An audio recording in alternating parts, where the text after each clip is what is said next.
Hello students, I am Ruchika from English academy. आज की इस वीडियो में हम क्लास 8 की इंग्लिश की हनी ड्यू बुक का चैप्टर 10 करेंगे, the great stone face part 2। इसी स्टोरी का पार्ट 1 हमने चैप्टर 9 में कवर किया था। अब हम आगे स्टोरी को कंटिन्यू करेंगे और इस स्टोरी में, इस चैप्टर में हमने क्या पढ़ा कि एक बहुत बड़ी पहाड़ी होती है जिसे अगर आप दूर से देखें तो वो एक ह्यूमन फेस को रिजेंबल करती है। उसमें स्टोन्स की फॉर्मेशन ऐसी है कि ऐसे लगता है कि एक ह्यूमन बीइंग के, एक आदमी के फेस के फीचर्स हैं, जैसे कि आप यहाँ इमेज में भी देख सकते हो। और इसके जो एक्सप्रेशंस है वो बहुत ही काइंड है, जेंटल है और लविंग है।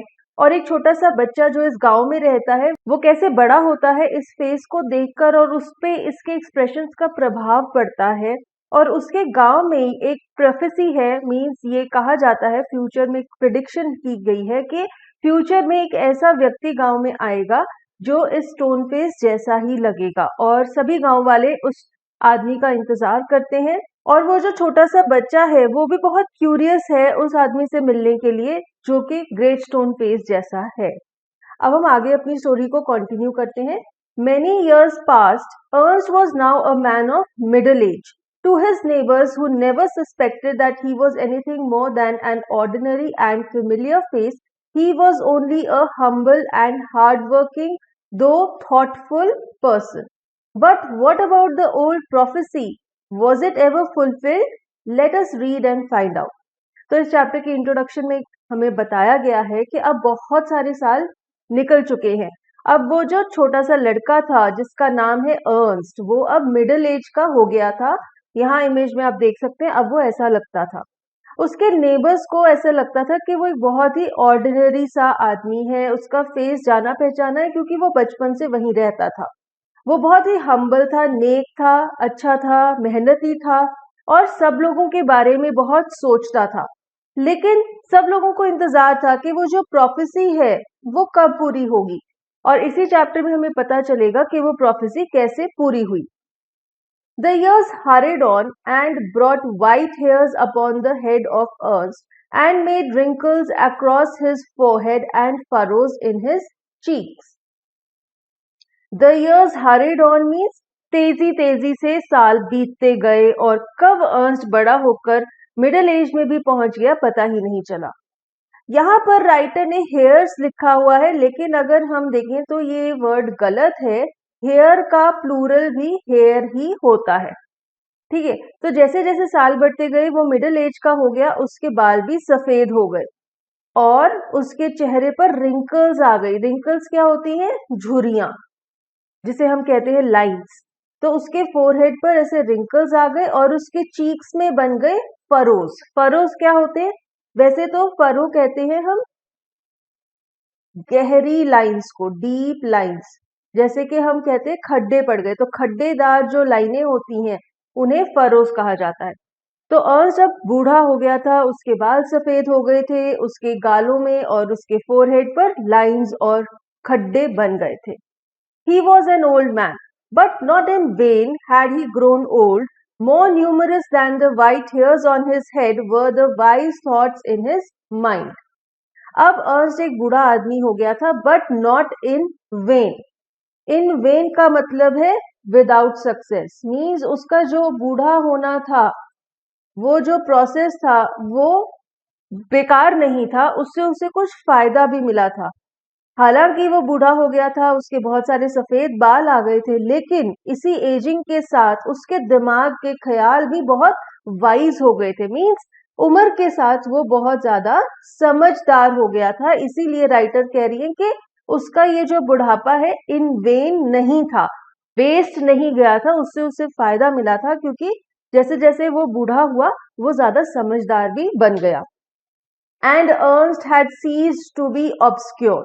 Unsought for, undesired had come the fame which so many seek. He had become famous beyond the limits of the valley. Ceased means stopped, खत्म हो जाना। Obscure का मतलब है not well known. Seek का मतलब होता है to look for something, आप जिस चीज को ढूंढ रहे हैं। Ernst अब वेल नोन था, ठीक है ना। When he had ceased to be obscure means अब वो नॉट वेल नोन नहीं था, अब वो फेमस हो गया था। वो ये चीज चाहता नहीं था, ना ही उसकी डिजायर थी कि वो फेमस बने, जबकि बहुत सारे लोग ऐसे होते जो कि फेमस बनना चाहते हैं, लेकिन अर्न्स्ट ऐसा नहीं था। और अर्न्स्ट का जो फेम है वो अब उस वैली तक, उस गांव तक लिमिटेड नहीं था, उसके बाहर भी लोग उसे जानने लगे थे। तो अर्न्स्ट में कुछ ऐसी क्वालिटीज थी जिनकी वजह से वो इतना फेमस हो गया था। College professors and even the active men of cities came from far to see and converse with Ernst, and he received them with gentle sincerity and spoke freely with them of whatever came uppermost or lay deepest in his heart or their own. अब converse का मतलब है talk, बातचीत करना। तो यहाँ पर writer बता रही है कि अर्न्स्ट इतना फेमस हो गया था कि अलग अलग लोग, पढ़े लिखे लोग, जैसे कॉलेज के प्रोफेसर्स, शहरों में रहने वाले जो मेन थे, जो बहुत एक्टिव थे, मीन्स जो बहुत सोशल थे, जिनकी सोशल नेटवर्किंग थी, वो दूर दूर से अर्न्स्ट से बात करने के लिए आते थे। और अर्न्स्ट उनके साथ बहुत ही काइंडली और सच्चाई के साथ बात करता था, और उसके दिमाग में जो भी आता था वो बोल देता था, और उसके दिल की तहों में जो भी फीलिंग्स थी वो उन्हें भी बेहिचक एक्सप्रेस करता था। तो यहाँ पर राइटर हमें अर्न्स्ट की ये क्वालिटीज बताना चाहती हैं कि अर्न्स्ट फेमस क्यों हुआ था।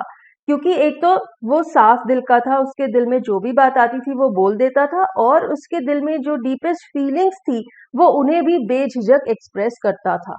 While they talked together, his face would brighten unawares and shine upon them as with a mild evening light. जब वो उनसे बातें करता था उसका फेस चमक जाता था, और उसे भी नहीं पता था कि ऐसा चेंज आ रहा है उसके फेस में, लेकिन उसके चेहरे पर एक चमक आ जाती थी, जैसे कि शाम के वक्त जो लाइट होती है वो चमकती है जब हल्का सा अंधेरा पड़ जाता है, ऐसे ही अर्न्स्ट का चेहरा भी चमकने लग जाता था।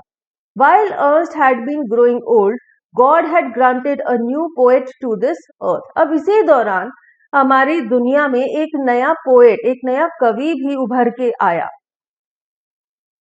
He too was a native of the valley, but had spent the greater part of his life in distant cities, pouring out his sweet music everywhere. Native का मतलब होता है belonging to a place by birth. जैसे हम कहते हैं ना कहाँ का रहने वाला है, तो उसे हम इंग्लिश में नेटिव कहते हैं।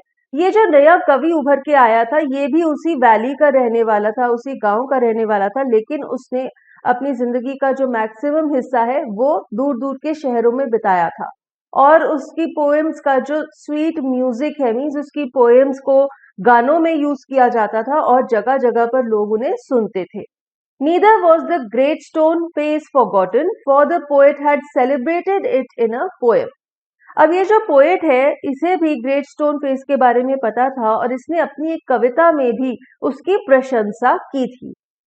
The songs of this poet found their way to Ernst. He read them after his customary toil, seated on the bench before his cottage door.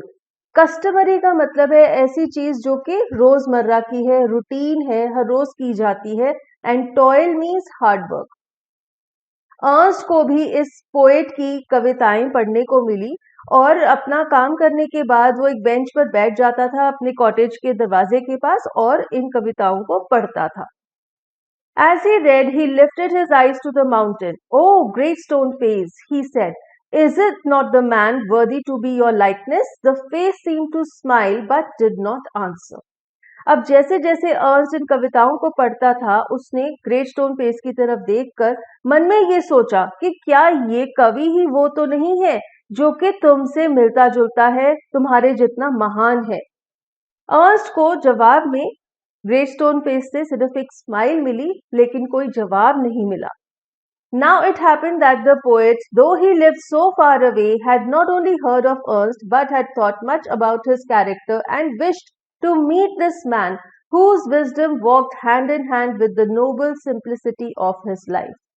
अब ये जो कवि है इसके दिल में चाहत हुई कि उसने भी अर्न्स्ट के बारे में बहुत कुछ सुना था और वो भी उससे मिलना चाहता था, क्योंकि उसने ये सुना था कि अर्न्स्ट का कैरेक्टर बहुत अच्छा है और वो बहुत ही ज्यादा समझदार है और एक काइंड और सिंपल इंसान है जिसकी ये सादगी के बारे में सब लोग प्रशंसा करते हैं। One summer day, therefore, he arrived at Ernst's door, where he found the good old man holding a book in his hand, which he read, and then, with a finger between the leaves, looked lovingly at the great stone face.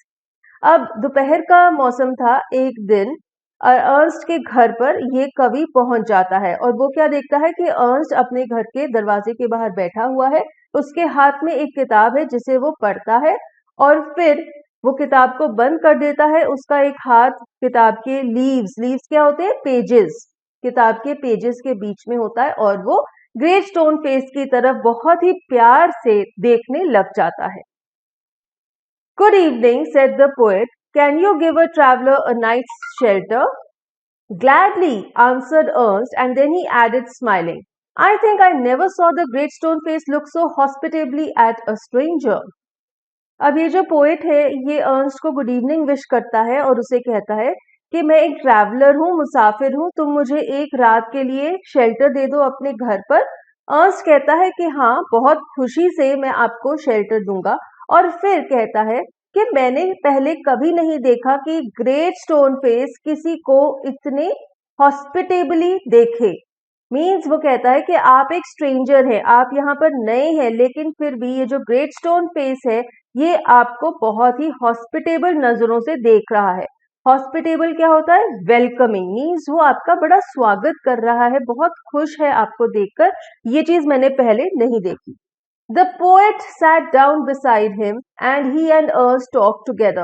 Never before had the poet talked with a man like Ernst, so wise and gentle and kind. अब ये जो poet है ये भी Ernst के पास बैठ गया और उसने और अर्न्स्ट ने आपस में बातें की और पोएट को ऐसा लगा कि उसने इससे पहले कभी भी अर्न्स्ट जितने वाइज, जेंटल और काइंड इंसान से बात नहीं की थी, तो उसे अर्न्स्ट बहुत ही अच्छा लगा। Ernst on the other hand was moved by the living images flung out of the poet's mind. Moved का मतलब होता है आप जब बहुत ज्यादा हिल जाते हैं, मीन्स आपने एक्सपेक्ट नहीं किया होता, उससे ज्यादा आपको अगर कुछ देखने को मिलता है तो आप बहुत ज्यादा भावुक हो जाते हैं, that time you are moved by it. Flung out का यहाँ पर मतलब है गिवन या फिर शोन। तो जब अर्न्स्ट देखता है कि पोएट के दिमाग से जो इमेजेस, जो जब वो बात कर रहा है तो वो जो इमेजेस क्रिएट कर रहा है अपनी बातों से, वो इतनी लाइफ से भरी हुई हैं, उन्हें देखकर, उन्हें इमेजिन करके अर्न्स्ट हिल जाता है, वो बहुत ज्यादा भावुक हो जाता है। As Ernst listened to the poet, he imagined that the great stone face was bending forward to listen too. He gazed into the poet's eyes. Guest का मतलब होता है बहुत ध्यान से देखना, लुक्ड इंटेंटली, जब आप बहुत ध्यान से किसी चीज को देखते हैं। तो अर्न्स्ट ने भी पोएट की बातें सुनी और उसे ऐसा लग रहा था कि ग्रेट स्टोन फेस पहाड़ भी आगे की तरफ झुककर पोएट की बातें सुनना चाहता है। और अर्न्स्ट पोएट की बातें सुनते हुए इतना मंत्रमुग्ध हो गया था कि वो उसकी आंखों में बहुत ध्यान से देखने लग गया। Who are you, my gifted guest? He asked. Finally वो पोएट से पूछता है कि आप गिफ्टेड हो, मीन्स आपके अंदर भगवान ने गिफ्ट दिया है कि आप इतनी अच्छी अच्छी इमेजेस माइंड में क्रिएट कर सकते हो अपनी बातों के द्वारा। और उसने उससे पूछा कि तुम कौन हो। The poet laid his finger on the book that Ernest had been reading. Poet ने क्या किया? अर्न्स्ट जो किताब पढ़ रहा था वो पोएट द्वारा ही लिखी गई थी, इसलिए उसने उस किताब पर अपना हाथ रख दिया। You have read these poems, he said, You know me then, for I wrote them. तो कहता है कि तुमने ये कविताएं पढ़ी हैं, तो इसका मतलब है कि तुम मुझे जानते हो क्योंकि मैंने ही ये कविताएं लिखी हैं। Again and again, Ernst examined the poet's features. He turned towards the great stone face, then back. अब अर्न्स्ट उस पोएट के चेहरे में ग्रेट स्टोन फेस को ढूंढने लग गया। तो बार बार क्या कर रहा था? वो कभी कवि को देखता था, कभी ग्रेट स्टोन फेस को देखता था और दोनों के चेहरों को मिलाने की कोशिश कर रहा था। He shook his head and sighed.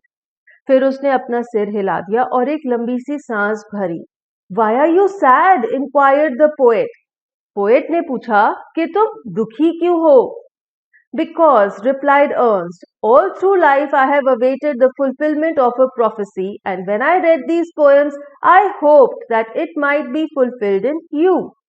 Ernst कहता है कि पूरी जिंदगी, बचपन से लेकर आज तक, मैं इंतजार कर रहा हूं कि कब वो प्रिडिक्शन पूरी होगी, कब वो प्रिडिक्शन फुलफिल होगी जिसके बारे में मैंने इतना सुना है। और जब मैंने ये कविताएं पढ़ी थी तो मुझे ऐसा लग रहा था कि इसके जो कवि हैं वो ही इस प्रोफेसी को पूरा करेंगे, वो ही होंगे जो कि ग्रेट स्टोन फेस का ह्यूमन फॉर्म होंगे। You hoped, answered the poet, faintly smiling, to find in me the likeness of the great stone face. I am not worthy to be its likeness. Poet कहता है कि तुमने ये आशा की थी कि मैं ग्रेट स्टोन फेस होऊंगा, मैं ग्रेट स्टोन फेस जैसा होऊंगा रियलिटी में, लेकिन मैं इतना काबिल नहीं हूं कि मैं ग्रेट स्टोन फेस जितना महान होऊंगा। And why not? asked Ernst. He pointed to the book. Are not those thoughts worthy? Ernst ने किताब की ओर इशारा करके पूछा, क्यों नहीं? आपने जो कविताएं लिखी हैं उनमें जो आपने अपने विचार डाले हैं, क्या वो इतने वर्दी नहीं है कि आप ग्रेट स्टोन फेस कहलाए जा सके? You can hear in them the distant voice of a heavenly song, but my life dear Ernest has not corresponded with my thoughts. Corresponded का मतलब होता है बी इन हार्मनी विद। कवि कहता है कि तुमने मेरी कविताएं पढ़ी हैं जिसमें मैंने बहुत ही अच्छे विचार प्रकट किए हैं, लेकिन मेरी जिंदगी उन कविताओं वाले विचारों से बहुत अलग थी। उनमें आपस में कोई हार्मनी, कोई तालमेल नहीं था। मीन्स जो उसने कविताओं में विचार प्रकट किए वैसा उसका सच का जिंदगी का सफर नहीं था।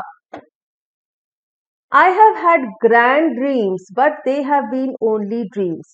Sometimes I lack faith in my own thoughts. वो कहता है कि मुझे बहुत अच्छे अच्छे विचार आते हैं, बहुत अच्छे अच्छे सपने आते हैं, लेकिन वो सिर्फ सपने ही हैं।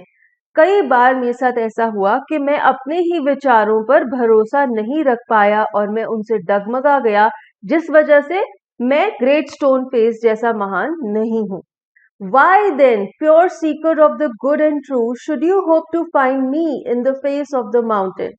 The poet spoke sadly and his eyes were wet with tears. So too were those of Ernst. अब कवि कहता है कि तुम बहुत ही अच्छे हो। You are the pure seeker of the good and true means तुम बहुत ही साफ सच्चे दिल के हो और तुम हमेशा अच्छाई और सच्चाई को ढूंढते हो। तुम्हें मेरे चेहरे में ग्रेट स्टोन फेस नहीं देखना चाहिए, ना ही ढूंढना चाहिए। और ऐसा बोलते बोलते पोएट बहुत ही दुखी हो गया और उसकी आंखें भी आंसुओं से गीली हो गई और उसकी बातें सुन के अर्न्स्ट भी थोड़ा दुखी हो गया। At the hour of sunset, as had long been his custom, Ernst was to speak to a group of neighbors in the open air.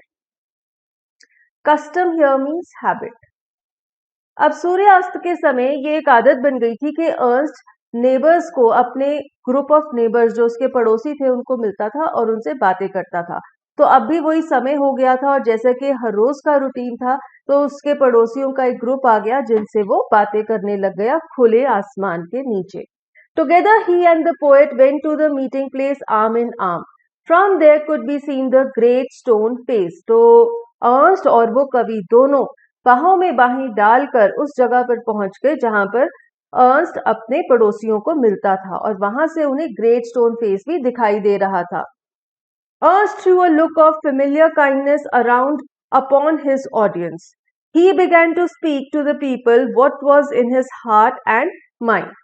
Familiar होता है जाना पहचाना, जिसे आप जानते हैं। Kindness means दरिया दिली और audience का यहाँ पर मतलब है listener.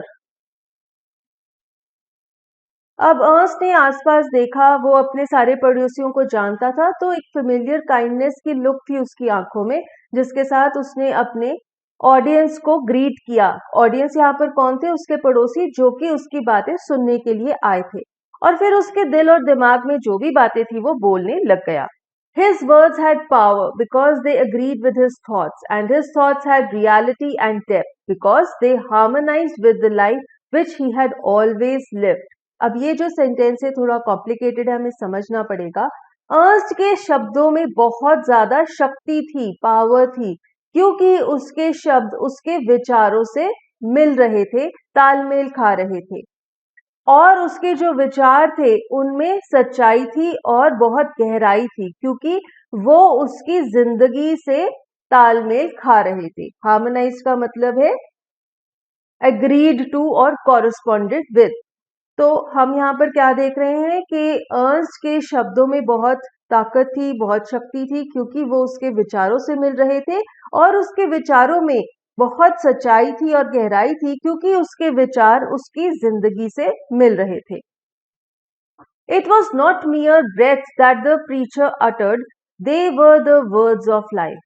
A life of good deeds and selfless love was melted into them. Uttered का मतलब होता है यहाँ पर spoke. तो ऐसा नहीं था कि सिर्फ कुछ भी बोल रहा था, वो जो शब्द बोल रहा था वो वर्ड्स ऑफ लाइफ थे, उनमें बहुत ज्यादा मीनिंग था, बहुत ज्यादा शक्ति थी। A life of good deeds and selfless love was melted into them. Ernst की जो पूरी जिंदगी है उसमें उसने अच्छे कर्म किए थे और निस्वार्थ प्यार किया था, बिना किसी बदले की भावना के। तो अर्न्स्ट के जो शब्द थे उनमें भी एक ऐसे आदमी के फीलिंग्स थी जिसने अच्छे कर्म किए थे पूरी जिंदगी और निस्वार्थ प्यार किया था। सो मेल्टेड इनटू देम मीन्स उसके शब्दों में ये फीलिंग्स पिघाल के डाली हुई थी, तो उससे उसके शब्द और भी ज्यादा पावरफुल हो गए थे। The poet, as he listened, felt that the life and character of Ernst were a nobler strain of poetry than he had ever written. Noble means very virtuous and righteous, and strain का मतलब है the sound of a piece of music.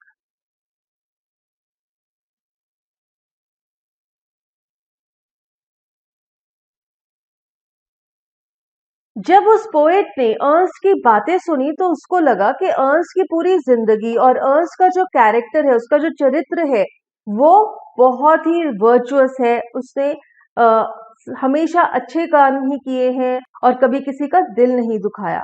तो उसकी जो शब्द है उनमें से जो आवाज निकल रही थी वो इतनी अच्छी थी, इतनी मधुर थी और इतनी सच्चाई से भरी हुई थी कि उस पोएट ने भी आज तक कभी ऐसी पोएट्री नहीं लिखी थी। His eyes filled with tears, and he said to himself that never was there so worthy a sage as that mild, sweet, thoughtful face with the glory of white hair diffused about it. Sage का मतलब होता है एक संत, a saint और a preacher, जो कि religion को preach करता है, लोगों को रिलीजन की बातें बताता है। डिफ्यूज का मतलब होता है स्प्रेड आउट। तो इस कवि की आंखें आंसुओं से भर गईं अर्न्स्ट की बातें सुनते सुनते, क्योंकि जब उसने रियलाइज किया कि अर्न्स्ट इतना वर्दी है, उसकी बातें इतनी माइल्ड है, स्वीट है, उसका चेहरा इतना थॉटफुल है और उसके जो सफेद बाल है ऐसे लगता है कि वो एक हेलो बना रहे हैं उसके चेहरे के आसपास। जैसे कि आपने सेंट्स के जो चेहरे देखे हैं, उनके चेहरे के पीछे एक वाइट कलर का सर्कल होता है ब्राइट लाइट का, जो ये इंडिकेट करता है कि वो सेंट्स हैं या उनकी जो सोल है वो बहुत पवित्र है। तो ऐसी ही फीलिंग पोएट को आ रही थी अर्न्स्ट का चेहरा देखकर। At a distance, but clearly to be seen, high up in the golden light of the setting sun, appeared the great stone face with white mist around it, like the white hairs around the brow of Ernst. अब एक दूरी पर जब आप great stone face को देख रहे थे, वहां पर क्या हो रहा था, सूर्यास्त हो रहा था, क्योंकि शाम का समय था। तो इस पहाड़ी के पीछे जब सूर्यास्त हो रहा था तो ग्रेट स्टोन फेस के आसपास भी थोड़े थोड़े बादल थे और वो जब चमक रहे थे तो ऐसे ही अपीयर हो रहे थे जैसे कि अर्न्स्ट के चेहरे के साइडों पर उसके सफेद बाल। तो और भी ज्यादा रिजेम्बलेंस हो गई थी ग्रेट स्टोन फेस में और अर्न्स्ट के चेहरे में। At that moment, Ernst's face took on an expression so grand that the poet was moved to throw his arms up and shout. उसी समय अर्न्स्ट के चेहरे के जो एक्सप्रेशंस थे वो बहुत महान हो गए थे और उसके चेहरे को देखकर पोएट से रहा नहीं गया। उसने अपने हाथ ऊपर आसमान में उठा लिए और चिल्लाने लग गया। क्या कह रहा था वो? Behold, behold, Ernst is himself the likeness of the great stone face. Behold का मतलब होता है सी। तो सबको कह रहा था देखो देखो, अर्स्ट ही है जो ग्रेट स्टोन फेस का ह्यूमन फॉर्म है. Then all the people looked and saw that what the poet said was true. The prophecy was fulfilled. सब लोग देखने लग गए, सबने ग्रेट स्टोन फेस को अर्स्ट के चेहरे के साथ मिलाया और सबको लगा कि पोएट की बात सच है और फाइनली वो जो प्रोफेसी थी कि फ्यूचर में एक ऐसा इंसान होगा जो ग्रेट स्टोन फेस जैसा होगा, वो प्रोफेसी अब सच हो गई थी. But Ernst, having finished what he had to say, took the poet's arm and walked slowly homeward, still hoping that some wiser and better man than himself would by and by appear, bearing a resemblance to the great stone face. यहाँ पर bearing का मतलब है having और resemblance का मतलब होता है जब दिखने में कोई चीज बिल्कुल सेम होती है किसी दूसरी चीज से. अब अर्न्स्ट ने जब अपनी बात पूरी कर ली तो उसने पोएट के हाथ को पकड़ा और धीरे धीरे अपने घर की तरफ चलने लग गया. अभी भी वो यही विश कर रहा था कि कोई उससे भी ज्यादा समझदार और बेहतर इंसान होगा जो कि वहां पर आएगा और वो ही होगा स्टोन फेस का रिजेंबल करने वाला ह्यूमन फॉर्म. तो अभी भी अर्न्स्ट ने जो कि इतना डाउन टू अर्थ था, उसने अभी भी ये नहीं एक्सेप्ट किया था कि वही ग्रेट स्टोन फेस का ह्यूमन फॉर्म है. अभी भी उसके मन में यही था कि उससे भी समझदार और उससे भी बेहतर आदमी आएगा जो कि ग्रेट स्टोन फेस का ह्यूमन फेस होगा. इसके साथ हमारी स्टोरी खत्म हो जाती है. बहुत ही इंटरेस्टिंग स्टोरी है, बहुत ही मीनिंगफुल है. इससे हमें मैसेज मिलता है, हमें भी अर्न्स्ट से इंस्पायर होना चाहिए और उसी की तरह अच्छे कर्म करने चाहिए और सेल्फलेस लव करना चाहिए, लोगों को, लोगों का भला करना चाहिए. मुझे तो ये चैप्टर पढ़ने में बहुत मजा आया. हमने चैप्टर पढ़ा, इसके डिफिकल्ट वर्ड मीनिंग्स डिस्कस किए और इसे समझा भी. अगर आपके कोई डाउट्स हैं तो आप कमेंट्स में लिख दीजिए और बहुत सारी ऐसे यूजफुल वीडियोस के लिए do subscribe to English Academy. Thank you.